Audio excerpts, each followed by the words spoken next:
नाज़रीन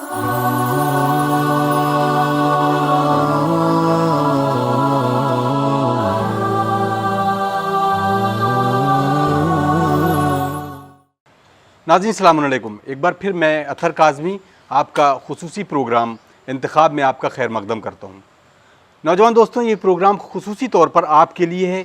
हमारी कोशिश ये रहती है कि हम उन तमाम लोगों से आपसे रूबरू कराऊँ जिन्होंने अपनी कैरियर को मंजिल तक पहुँचाया और ऐसे मुकाम तक पहुँचाया वो जो किसी के लिए भी बाइसे फ़ख्र हो सकता है। आज हम जिस शख्सियत से आपको रूबरू कराने जा रहे हैं वो हैं हिंदुस्तान के मशहूर मारूफ हिंदुस्तान के पुलिस महकमे में जिन्होंने बहुत दिन गुजारे और बहुत हाई पोजीशन तक वो पहुँचे हैं। और न सिर्फ इंडियन पुलिस सर्विसेज में अपनी खिदमात को दिया है बल्कि एजुकेशन फील्ड में एज ए वाइस चांसलर आपने अपनी खिदमात को दिया है। यानी आप भीमराव अंबेडकर यूनिवर्सिटी आगरा के 2 बार वाइस चांसलर रह चुके हैं। हमारी मुराद है जनाब मंजूर अहमद साहब जो हमारे साथ मौजूद हैं। आइए उनका इस्तकबाल करते हैं और जानने की कोशिश करते हैं कि उन्होंने इस सफ़र की आगाज़ किस तरीके से किया और कैसे इस बुलंदियों को छुआ है। मंजूर साहब सलाम अलैकुम। मंजूर साहब बहुत बहुत खैर मकदम है खदीजा टीवी पे। और पहला सवाल कि ये इस वक्त हम एक रिटायर्ड IPS और साबिक वाइस चांसलर से बात कर रहे हैं, तो ये ज़िंदगी का सफ़र कैसे शुरू होता है? मैं बिहार के एक गांव में पैदा हुआ था जी। मेरे वालिद टीचर थे और मैंने तालीम भी वहीं हासिल की। हाई स्कूल तो गांव के स्कूल से ही किया जी। फिर मैंने पटना यूनिवर्सिटी में किया था। फिर मैं मगध यूनिवर्सिटी में लेक्चरर हो गया था और फिर IPS में आया। IPS में आना कोई बहुत ही बड़ी बात नहीं है, बस आ गया था। असल मेरा मकसद जी। मेरी हयात का मकसद न तो IPS है न कुछ, वो तो ये है कि अपने अवाम की खिदमत आदमी करे जज़ाकल्लाह और अल्लाह की खुशनुदी हासिल करे। आपने अभी फरमाया था कि मंजिल तो वो है, अब मंजिल से बहुत दूर हैं। ये एहसास होता है कि हम बहुत दूर हैं मंजिल से। सुभान अल्लाह। बहरहाल कोशिश की है थोड़ी बहुत कि लोगों की खिदमत कर सकें। मैं 1966 बैच के IPS का हूँ जी। और उसके बाद मैंने खिदमत दी गोरखपुर में, मैनपुरी में, फिर मैं मुजफ्फर में रहा, 3.5 साल रहा वहाँ SP। फिर वहाँ से मैं चला गया हरदोई में SP रहा। फिर मैं आजमगढ़ में रहा जी। उस आजम बड़ा ज़िला था, मऊ नहीं बना था, मऊ बाद में बना। वहाँ के बाद मैं यहाँ आया और मुझे फिर 1 साल के वक्फे के बाद अलीगढ़ जाना पड़ा। जी। अलीगढ़ में रहा मैं बड़े पुराशुभ दौर में अलीगढ़ में रहा और अल्हम्दुलिल्लाह उस बीच में कोई परेशानी किसी को नहीं हुई, सब आराम से थे। फिर मैं झांसी चला गया था जी। SSP झांसी और उसके थोड़ी बाद मेरा प्रमोशन हो गया था। तो ये तो उसकी रुइदाद है जो सरकारी महकमे में रह के मैं जहाँ रहा तालीम से वाबस्ता रहा। जी। मैं जब मुजफ्फर में था तो वहाँ एक धर्म समाज कॉलेज है, DS कॉलेज, वहाँ पढ़ाता रहा बाकायदा। यानी पुलिस के शोबे में रहते हुए आपने टीचिंग लाइन को नहीं छोड़ा? SP था जी। जी। लेकिन अपना वहाँ क्लासेस लेता था जी। और उससे कई फ़ायदे होते थे। एक तो अपनी चीज़ ताज़ा रहती थी, अपना इल्म।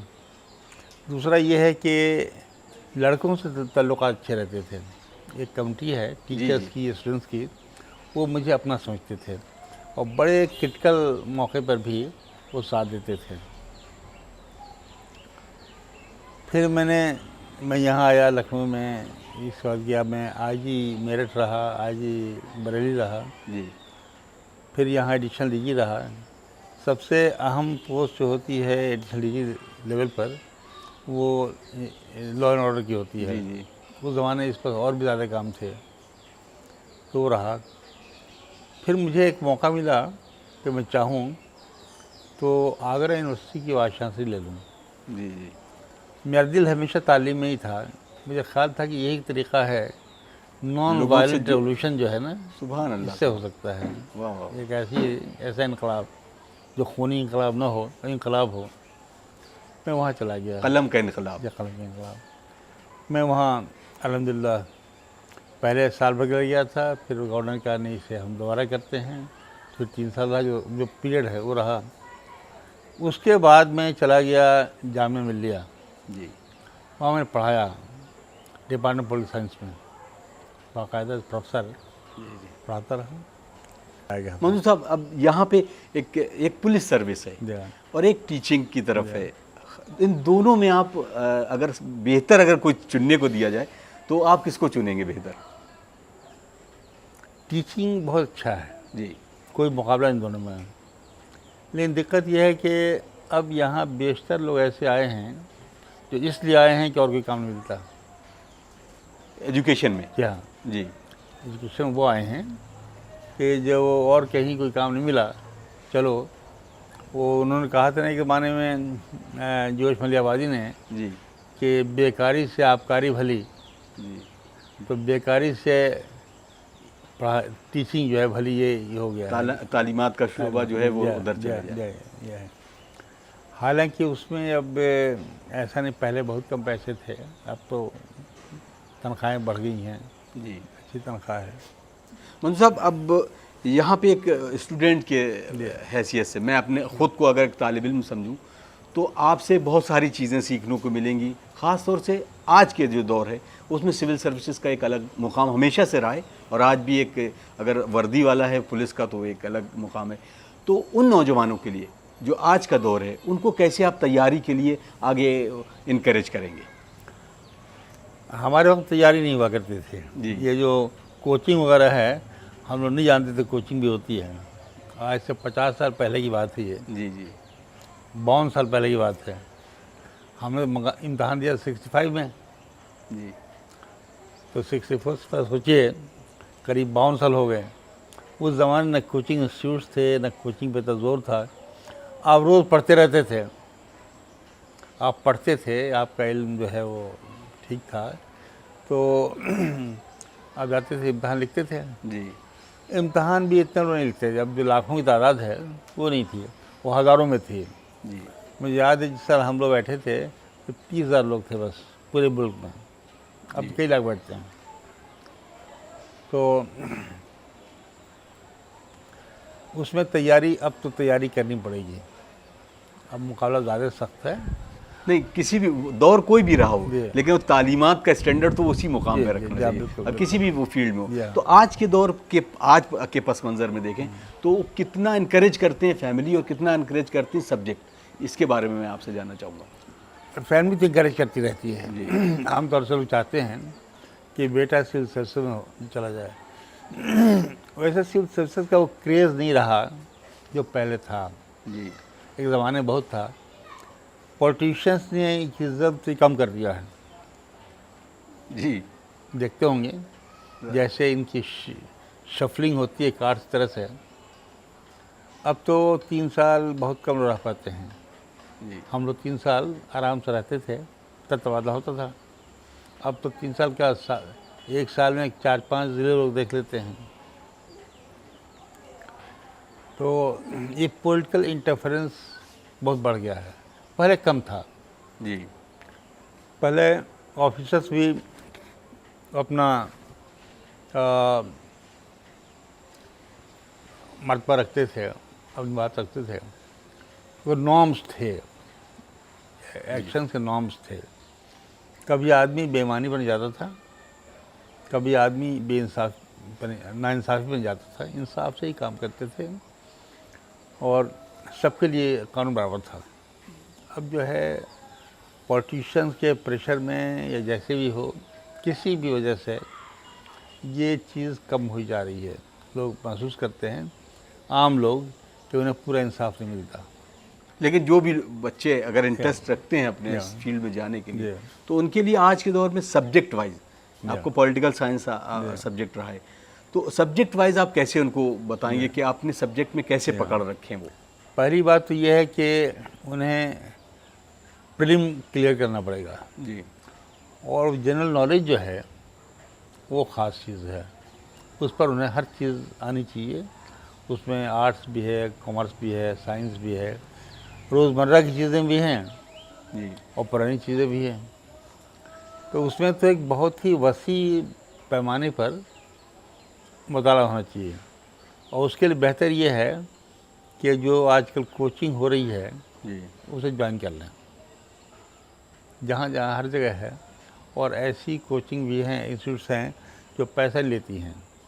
एक दिल्ली लखनऊ में है जी उर्दू अकेडमी का, वो तो रखते भी हैं, पढ़ाते भी हैं, तैयारी कराते हैं। जी तो उसमें जाना ज़्यादा अच्छा है, क्योंकि उनके पास एक बना हुआ सिस्टम है। उसके बाद जो इम्तहान होते हैं उसमें आप अपने सब्जेक्ट की बात करते हैं। उसमें आपको आपकी ज़ुबान शुस्ता होनी चाहिए। जी अंग्रेज़ी या हिंदी जिसमें लिखें आप, वो क्लियर हो, अपनी बात माफ़ी ज़मीर कहने में आपको कोई हिचक ना हो, ज़ुबान ठीक हो। अंग्रेज़ी आमतौर से उसका प्रीमियम थोड़ा सा है। एक वजह तो ये भी है कि उस पर किताबें खूब मिलती हैं अंग्रेज़ी में, हिंदी में किताबें पूरी नहीं मिलती हैं। जितनी अच्छी किताबें हैं सब अंग्रेज़ी में अब भी, उर्दू में खैर बहुत ही कम है। उर्दू में शायरी पर ज़्यादा हुआ है ज़ोर, और अफसानों पर है, नावलों पर है। जहाँ तक इल्मी किताबें हैं, जी सच्ची बात यह है, मुझे अपनी कमाई का एहसास है, हमारी मादरी ज़ुबान है जी उर्दू, मुझे फ़ख्र है इस पर कि उस मैदान में काम कम हुआ है। यानी अभी भी अगर देखा जाए तो सिविल सर्विसेज में जी। उर्दू ज़बान का अगर तालिब इल्म है तो उसके लिए थोड़ा सा मुश्किल है कि अगर वो उस किताबों को और उस फ़कीरों को देखना जी, चाहता जी, है। तो अभी अगर हम ज़बान की बात करें तो अभी इस वक्त और उर्दू को आप कहाँ पा रहे हैं? मेरा ख़्याल है कि पहला प्रेफरेंस अंग्रेज़ी का होना चाहिए, जी उसके बाद हिंदी, और नहीं तो फिर उर्दू। तीन ही हमारे सामने मतवादिल हैं और कोई है नहीं। बिल्कुल। लेकिन अंग्रेज़ी पर ज़्यादा प्रीमियम है, सच्ची बात यह है कि वो सब होना चाहिए। और हम लोगों ने अंग्रेज़ी में ही लिखा था, जी और आसानी होती है। आसानी ये है कि सब किताबें जो हैं वो अंग्रेज़ी में हैं, तो आपको पढ़ने में आसानी है, रिप्रोड्यूस करने में आसानी है। तो अब अगर हम इस वक्त एक साबिक वाइस चांसलर से बात कर रहे हैं हम, तो अगर हम देखें कि अब कौम मिल्लत की बात देखें या दूसरे दीगर उलूम के जो प्राइवेटाइजेशन हुआ है कॉलेजेस का, तो अपने लिए एक अच्छा कॉलेज बनाने के लिए हमें किस तरीके का एक शुरुआती करना चाहिए कि लोग अगर चाहें कि कॉलेज बनाना चाह रहे हैं तो उसमें कैसे करना है आगे? इम्तहानात की तैयारी की शुरुआत जो है वो बहुत पहले होती है। बच्चा ऐसा हाई स्कूल में जाता है, 11th 12th, जी वहाँ शुरुआत हो जाती है। पहली बात तो ये है कि अच्छा अखबार पढ़ना चाहिए रोज़। जी अच्छे अखबार का मतलब ये नहीं है कि वो तमाम न्यूज़ पढ़ा, जो कहाँ डकैती पड़ी, कहाँ चोरी हुई, जो पेजेस अंदर हैं, मज़ामीन आर्टिकल्स वगैरह होती हैं, जो जो लोगों की राय है मुख्तलिफ इशूज़ पर, वो ज़रूर पढ़ना चाहिए।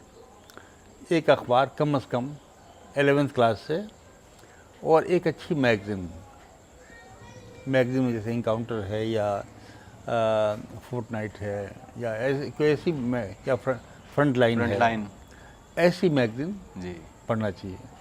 और उसे भी ठीक से, एक पढ़ना होता है कि बस सरासरी में पढ़ा, एक ठीक से डाइजेस्ट करते हुए। जी एक तो है बस मजा लेते चले गए, एक है उसे मंच किया, उसे अपने में समझने की कोशिश की, जी और फिर कुछ ना कुछ रोज़ लिखते रहें। डायरी लिखने की आदत डालें, बहुत खूब। रोज़ ही करें। मज़ामीन लिखें, चाहे अखबारों के लिखें, मैगज़ीन के लिखें, और कुछ नहीं तो अपने लिखें। बस वो लिखने की आदत होनी बहुत ज़रूरी है। जी ये 11th से शुरू होता है, फिर कॉलेजेस में है, वो तो बात चलती रहेगी। और मैं ये राय दूंगा कि किसी न किसी इंस्टीट्यूट से एक बार कोचिंग ज़रूर कर लें। जी वो जनरल फ्रेमवर्क मालूम हो जाता है, ये है। रोज़ तब्दीलियाँ होती रहती हैं। मतलब साहब आजकल के दौर में अगर देखें कोचिंग के नाम पर कुछ पर्सनालिटी डेवलपमेंट की एक अलग क्लासेस है, अगर साइको एनालिसिस की क्लासेस हैं कि बच्चे को कैसे इम्प्रूव किया जाए उसका मेंटली स्टैंडर्ड, तो ये कितने अहम हैं आज के दौर में इसमें अगर हम आपसे पूछें? ये पीडी पर्सनल डेवलपमेंट जो है, जी ये मोस्टली अब तो अंग्रेज़ी तक महदूद हो गया है। जी ये कोई बात नहीं है, लेकिन हाँ, जो लोग मेहनत करते हैं इस पर वो बेहतर है। जो यहाँ करते हैं आमतौर से वो ज़ुबान पर ही रह जाते हैं।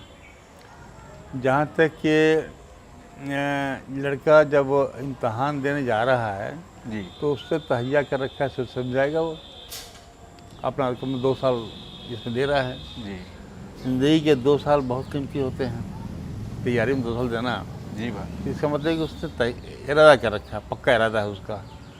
तो ये 2 चीज़ें तो उसके लिए ठीक हैं, बहुत ही है। बाकी जो है कोचिंग में ही चीज़ें आती हैं सामने। अब वही सवाल मैं आपसे कर रहा हूँ कि एक वाइस चांसलर की हैसियत से अगर हम आज के दौर में देखें तो एक कम्युनिटी वाइज तो जामिया हो गया, अलीगढ़ मुस्लिम यूनिवर्सिटी होगी, उस्मानी यूनिवर्सिटी होगी, अभी कितना आप वो चाहते हैं कि एक माइनॉरिटी स्टेटस का एक अच्छा इंस्टीट्यूट कितनी ज़रूरत है और हम अभी एजुकेशन को लेके कहाँ पे स्टैंड कर रहे हैं? ये सही तालीम में बहुत पीछे हैं। जी और जो लोग आते हैं हमारे पास, हम तो इंटरव्यू लेते रहे यूनिवर्सिटियों में, जी अगर यूनिवर्सिटी लिया, फिर अभी हाल में जब वहाँ स्वामी विवेकानंद में देखता था कि जो बच्चे आते हैं हमारे वो ज़रा सा कमतर दर्जे के तालीम में रहते हैं। वो जो पीएचडी भी करते हैं तो देखा ये कि आम तौर से लाइब्रेरी साइंस या सोशल साइंसेस सब्जेक्ट्स जो अच्छे मज़ामीन हैं उनमें कम जाते हैं जी जो होना चाहिए। तो इस मामले में हमें कोशिश करनी पड़ेगी और इसके लिए हमें शुरू से ही 11वीं क्लास से ही करना होगा। हमारा एक फाउंडेशन है, हम लोग 10th के बच्चों को जी बुलाते हैं पेरेंट्स के साथ, फिर उनका यहीं पर हम लोग बाहर तो बुलाते हैं, उनका कैरियर गाइडेंस के तौर पर, काउंसलिंग के तौर पर। काउंसलिंग कैरियर गाइडेंस, जी वो 2 दिन रखते हैं उन्हें। फिर हम बताते हैं ये तुम्हारे लिए बेहतर रहेगा, जी तुम ये करो। कुछ करते हैं, कुछ नहीं करते हैं, अपनी अपनी पसंद है, लेकिन जो करते हैं फ़ायदे में रहते हैं। अक्सर करके देखा गया है मंजूर साहब कि माँ बाप वालिदैन की जो एजुकेशन स्टैंडर्ड अगर उनका देखा जाए वो बहुत पस्त होता है और बच्चा वाकई में ज़हीन होता है, तो एक चीज़ देखने में ये आती है कि उनको कैरियर गाइडेंस नहीं मिल पाता है। जैसे आपने कहा कि आपका एक फाउंडेशन है, आपका एक एनजीओ है, वो चल रहा है, उस तरीके के उस लेवल पर एक बच्चे को खुद अपना सेल्फ एनालिसिस कैसे करना चाहिए? वो बहुत मुश्किल है उस एज में, 11th 10th क्लास 10th के बाद। में वो बच्चे अभी वो इतना मैच्योर नहीं है कि अपने को एनालाइज कर सके। जी बेहतर ये है कि जो आते हैं गाइड बाहर से, जी या हम लोग बुलाते हैं महाराष्ट्र से लोग आते हैं, काफ़ी आते महाराष्ट्र की ज़रूरी हो गया ही ये, जी इस तरह काफ़ी लोग हैं। लखनऊ में किया हम लोग कई बार, शायद सुना हो आपने, कई बार हमने किया।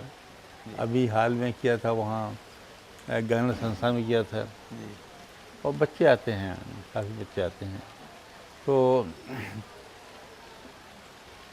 ये जो प्रोफेशनल्स हैं जी वो बेहतर तौर पर करते हैं।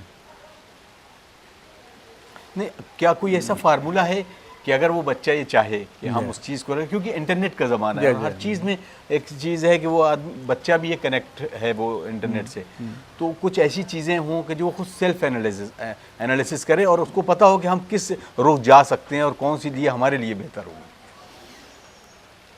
उसके सामने प्रोफेशंस की लिस्ट होनी चाहिए पूरी, जी और तब वो देखे कि किस में उसे ज़्यादा बेहतर प्रोस्पेक्ट्स नज़र आते हैं। असल 2-3 चीज़ें हैं, अक्सर हमारे मुल्क में ये नहीं है कि क्या करना चाहते हैं, क्या कर सकते हैं, जी क्या फ़ायदेमंद होगा, किसमें रोज़गार मिल जाएगा, ये होता है ज़्यादा यही है। जी तो दोनों का इम्तिजाज एक होना चाहिए, बैलेंस होना चाहिए। ये जो प्रोफेशनल जो अपनी पसंद है और जहाँ पर उन्हें दुनियावी फ़ायदे भी हासिल हों, प्रोफेशन का फ़ायदा हो, रोज़गार का फ़ायदा हो। वो तो खैर अहम है रोज़गार के तौर पे। या माँ बाप का एक अहम ये होता है कि एक प्रेशराइज करना बच्चे को किसी सब्जेक्ट के खातिर, या तुम्हें अगर उन्होंने ख्वाब देखा हुआ है कि एक बच्चा, तो उन माँ बाप के लिए एक क्या मैसेज होगा? वो प्रेशर डालना गलत है। जी बाज़ औक़ात इतना ज़्यादा प्रेशर होता है कि बच्चा टूट जाता है, जी वो बिल्कुल गलत है। इंकरेज करें, बताएं कि ख्वाहिश ये है और ये करो तो बेहतर है, वो भी लेकिन अपनी ख्वाहिश का इजहार इन्फॉर्म तरीके से करें। जी ये नहीं कि बस सभी इंजीनियर हो जाएं, सभी डॉक्टर हो जाएं, देखें कि सब क्या है, फ़ायदा किस में है। एक दिक्कत यह है कि हमारे यहाँ जो हमारी नई नस्ल है वो तो तेज़ जाब कहा ज़हीन है। जो वालिदैन हैं या तो फर्स्ट जनरेशन लर्नर्स हैं इस इल्म के, जी जी चाहे वो इल्म हो, वो एक तो गैप है। हाँ गैप है, बहुत बड़ा गैप है। तो बच्चों को उसमें ज़रा सा कदम खुद उठाना पड़ेगा, उन्हें बताना पड़ेगा। जी वालिदैन को बहुत चीज़ें नहीं मालूम हैं, वालिदैन को जो अब नई चीज़ें आई हैं जी। तो नहीं मालूम है। असल में तालीम के उफ़क़ पर रोज़ तब्दीलियाँ हो रही हैं, जाहिर सी बात है। रोज़ नए इल्म आ रहे हैं। तो इसको देखना पड़ेगा कि कौन सा इल्म उनके लिए नाफ़े है। और इल्म नाफ़े का तो शुरू से ही रहा है जाहिर सी बात मुसलमानों में ख़ास तौर से। है। जी मुसलमान दुआ करते हैं अल्लाह हमें इल्म नाफ़े दे। बेशक। जी मेरा सवाल एक बार फिर मैं आपसे वो सवाल कि अभी हम जो एक इंस्टीट्यूट को लेके बात कर रहे थे ख़ास तौर से, जैसे तो उसके लिए हमें किसकी तरफ देखना है? सरकार की तरफ, आया अपने एक कम्युनिटी की तरफ? कितनी ज़रूरत है इस इंस्टीट्यूट के लिए कि अच्छा इंस्टीट्यूट कि जो हमारे इस वक्त स्टेट में, न सिर्फ स्टेट में बल्कि मुल्क में होना चाहिए, जो हमारी एजुकेशन और हमारी तमाम प्रॉब्लम को सॉल्व कर सके? हमारे सामने मसाइल दो हैं। एक मसला तो ये है कि आम जो सब हिंदुस्तानी में है तालीम हो। जी दूसरा, हमें अपने कल्चर की हिफाजत, जिसे 1000 साल में जी परवान चढ़ाया है इस मुल्क में, वो हमारी आंखों के सामने दम तोड़ दे। तो ये दोनों चीज़ें हैं। जी हमें ऐसे इंस्टीट्यूट्स की, ऐसी यूनिवर्सिटी की ज़रूरत है जो हमें दोनों तरफ से करे। जी इल्म में सबकत ले जाए, सबसे आगे हो, और कल्चर की भी हिफाजत हो जाए। वाह। तो इसके लिए मैं देखता हूँ कि हमारी मौजूदा यूनिवर्सिटियाँ इसमें कामयाब नहीं हैं। क्या फ़र्क पड़ता है, वो एक यूनिवर्सिटी हो, दूसरी यूनिवर्सिटी हो, तो नाम के फ़र्क कुछ नहीं होता, नाम ही बदल जाए। जी ये मुस्लिम यूनिवर्सिटी है और ये गैर मुस्लिम यूनिवर्सिटी है, इससे कुछ नहीं होता। उसका कंटेंट क्या है, हम क्या पढ़ाते हैं। एक बड़ा मसला हो गया आजकल खुदगर्जी का। हर आदमी जो है नौकरी से पढ़ता है इसलिए है कि हमें पैसा अच्छी बनाए, पोजीशन बनाना अच्छी पोजीशन बनाए। और जो पढ़ लेता है वो अपने घर वालों की मुसीबत है, गांव की मुसीबत है, कहीं वो रहमत नहीं है, जहमत ही होता है। है। वाह। वो भाइयों का हिस्सा मारता है, गांव वालों का हिस्सा मारता है, वहाँ रोब दाब पर अपना काम करता है। तो ये बड़ी ख़तरनाक बात है ये भी। तो हमें वो कल्चर डेवलप करना है कि तालीम का मतलब है सबके लिए मुनाफा बख्श होना। हमारी यूनिवर्सिटियाँ इस पैमाने पर पास नहीं होती। जी हमारी यूनिवर्सिटियाँ हैं भी बहुत कम। इस वक्त मुल्क में करीब 700 यूनिवर्सिटियाँ हैं। हमारे पास, हमारी मिल्लत के पास मुश्किल 8-10 यूनिवर्सिटियाँ हैं, बाकी तो नहीं है। जबकि हमारी आबादी मुल्क पर 15% है, उस तरह से कई 100 होना चाहिए। बिल्कुल। दूसरी बात यह है कि वो यूनिवर्सिटियाँ हैं भी कुछ चरबा हैं दूसरी यूनिवर्सिटियों का, जी वहाँ की इम्तियाज़ नहीं है, कोई इम्तियाजी बात हो उनमें वो नहीं है जो होनी चाहिए थी। यूनिवर्सिटी बनाने की ज़रूरत है और अपनी यूनिवर्सिटी बनाने की ज़रूरत है। क्या हम उम्मीद कर सकते हैं कि रिटायर्ड आईपीएस और एक साबिक वाइस चांसलर कि जो एक अच्छी इंस्टीट्यूट को इस तख्लीक में लाएँ? हमारे कुछ दोस्त दिल्ली में हैं, उन्होंने मुझसे कहा था जी एक कि जामिउल सकलैन का नाम सुना होगा, मौलाना अकील गरवी जी ने बुनियाद डाली थी। जानते अकील गरवी साहब? हाँ, मैं उस दिन प्रोग्राम में था ही। जी जी जी तो वो डाली थी, तो मैं उसका शेखुल जामिया भी रहा हूँ, जी जी उस यूनिवर्सिटी का, एक जामिया का। हमने एक रिपोर्ट बनाई थी, एक रिपोर्ट बनाई है जी जो मुख्तलिफ लोगों के पास है। सवाल है रिसोर्सेज का। जी यूनिवर्सिटी बनाने के देख, जहाँ तक इंजीनियरिंग और मेडिसिन की बात है, उस पर हमें ज़्यादा परेशान नहीं होना है। वो यूनिवर्सिटियाँ ऐसी हैं जो हर जगह हैं, सब वही सब्जेक्ट पढ़ाएंगे। उसके लिए हमें 12th में तैयारी ठीक करनी है, बच्चा इम्तहान में बैठे और आ जाए उसमें, जी नीट में आ जाए, ताकि वो अपना जाके उस मेडिसिन में और डेंटल में और या। मेडिकल में चला जाए। लेकिन जो बाकी सब्जेक्ट्स हैं, सोशल साइंसेज हैं, जी उनमें तालीम बहुत ज़रूरी है, हमारी अपनी तालीम होनी चाहिए। देखिए जो साइंसेज हैं वो आपको स्पीड देती हैं, जी ये जो डायरेक्शन है वो नहीं देती हैं। वाह डायरेक्शन सोशल साइंसेज देते हैं, जो समाजी तालीम है वो देता है। वो पॉलिटिकल साइंस देगा, सोशियोलॉजी देगा, ये सब चीज़, इकोनॉमिक्स इकोनॉमिक्स देगा, ये सब है। तो हमें उस पर ज़्यादा जोर देना है, इस पर। तो चाहे यूनिवर्सिटी हमारी छोटी हो, अब छोटी यूनिवर्सिटियों का भी दौर है, ऐसी बात नहीं है। तो इन मज़ामीन पर हमें होना चाहिए। मैं गुवाहाटी गया था किसी जलसे में, और कॉलेज चलाते हैं, तो मिले गए अपने यहाँ, वो अपने कॉलेज में ले गए, मुझे एस पी जैन थी उनके यहाँ। तो बताया कि वो 3-4 सब्जेक्ट पढ़ाते हैं बस कॉलेज में।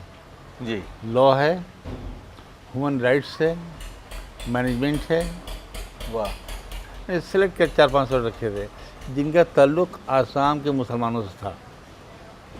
ह्यूमन राइट्स की बात है, लॉ की बात है, मैनेजमेंट की बात है, ये सब चीज़ें थी। कंप्यूटर्स की बात है, ये सब चीज़ें थी। तो हमें सब्जेक्ट का चॉइस भी यही सोच करना है कि हमारी ज़रूरत क्या है। सोशल साइंसेस पर जोर देना है, बाकी चीज़ें जो हैं वो साथ में उसके हैं। ये जो जी चूँकि कंप्यूटर ज़रूरी इसलिए है कि तमाम इल्म जो है वो आ गया है उंगलियों पे पर, जब आ गया है उंगलियों के आगे से कीबोर्ड यूज़ कर कीबोर्ड सकते पे। हैं। लेकिन उसमें ख़तरा बहुत बड़ा है, एक बहुत बड़ा ख़तरा है। आगरा में से था मैं, तो एक मजमून दिया मैंने 2 आदमियों को उस पर लिखने के लिए। 2 दिन बाद उन्होंने ले आए, जी और मन सेमी कॉलन और फुल स्टॉप तो वही था, ऐसा हो नहीं सकता था। दोनों ने अपना नेट से कर लिया था, कट कॉपी पेस्ट। या।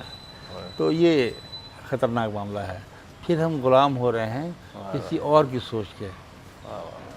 मंजूर साहब वक्त ज़्यादा तो नहीं दे रहा है, बस अब ये चाहेंगे कि आखिर में एक ऐसा मैसेज हो जो नौजवानों के लिए बूस्टअप कर दे जिन्हें। जी। तो एक मैसेज नौजवानों के लिए। देखिए ऐसा है कि नौजवान हमारे मुस्तक़बिल की ज़मानत है, जी पहली बात है। हम बहुत पुरशोभ दौर से गुजर रहे हैं, और इसका मुकाबला वही कर सकते हैं तालीम से, जी तालीम से, इत्तेहाद से और नई सोच से वाह करें वो। और एक कुरान की आयत टुकड़ा फस्तफ़क़ू खैरन, हर खैर की चीज़ में सिबकत ले जाओ, कुरान ने कहा है। वाह तो ये करें कि सिबकत ले जाएं, आगे रहें, हमेशा किसी के रहम करम पर न रहें। सरकार से ये उम्मीद करना कि सरकार मदद करेगी, किसी की नहीं किया, ये नहीं, हमारी नहीं, सरकार ने मदद नहीं किया। जो भी कौमें आगे आई हैं, जो भी ज़ातें आगे आई हैं, वो अपनी कोशिश से आगे आई हैं। बहुत बहुत शुक्रिया सर, बहुत वक्त दिया आपने, बहुत शुक्रिया खदीजा टीवी टीम की जानिब से। नाज़रीन, ये था प्रोग्राम इंतखाब, और आपसे रूबरू थे साबिक vice chancellor Bhimrao Ambedkar university Agra और साबिक आईपीएस, जिन्होंने अपनी तमाम एक्सपीरियंस को आपसे शेयर किया। उम्मीद करते हैं ये प्रोग्राम आपको पसंद आया होगा। और शायद आप इन तमाम चीज़ों को अपने जहन में रख कर अपनी तैयारियां करते हैं तो शायद आप भी उन ऊंचाइयों तक पहुंचेंगे जिसकी आपको तलाश है। अपने मेज़बान अतहर काज़मी को इजाज़त दीजिए। अस्सलामु अलैकुम व रहमतुल्लाहि व बरकातुहू।